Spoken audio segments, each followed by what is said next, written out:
যখন তুমি নিজের রক্তের মানুষের দ্বারা কষ্ট পাবে, তখন তুমি একবার নবী ইউসুফ আলাইহিস সালামের কথা মনে করো। তিনি কিভাবে নিজের ভাইয়ের দ্বারা প্রতারিত হয়েছিল। যখন তোমার বাবা মা না বুঝেই তোমার বিরুদ্ধাচরণ করে, তখন নবী ইব্রাহিম আলাইহিস সালামের কথা মনে করো। তার বাবা তাকে আগুনে নিক্ষেপ করায় ভূমিকা রেখেছিল। যখন তুমি সমস্যা থেকে পরিত্রাণের জন্য কোনো পথ পাবে না, তখন ইউনুস আলাইহিস সালামের কথা ভেবো। তিনি কতটা সময় তিমি মাছের পেটে আটকা পড়েছিল।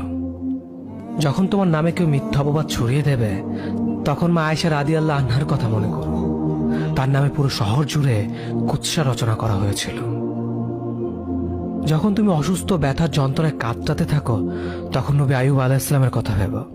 তিনি ভয়ঙ্কর এক ভাইরাসজনিত রোগে আক্রান্ত হয়ে তোমার থেকে বেশি কষ্ট পেয়েছিল।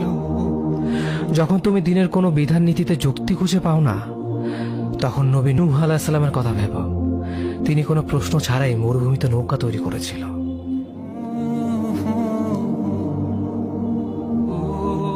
যখন তুমি আত্মীয়স্বজন, পরিবার, বন্ধু বান্ধবের কাছে হাসির পাত্রে পরিণত হও, তখন তুমি শেষ নবী হযরত মুহাম্মদ সাল্লাল্লাহু আলাইহি ওয়াসাল্লামের কথা ভেবো।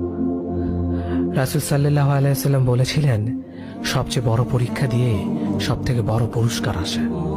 যখন আল্লাহ কাউকে ভালোবাসেন, তখন তাকে পরীক্ষা করেন, এবং যে এই পরীক্ষাগুলো মেনে নেয়, সে আল্লাহর সন্তুষ্টি অর্জন করে। আর যে অভিযোগ করে, সে তার ক্রোধের পাত্র হয়। হে আল্লাহ, তোমার কথা মনে করা, তোমার প্রতি কৃতজ্ঞ হওয়ার এবং তোমার ইবাদত করার তৌফিক আমাদের দান করো। আমিন। যেভাবে তুমি সন্তুষ্ট হও, সেভাবেই আমাদের পরিচালিত করো।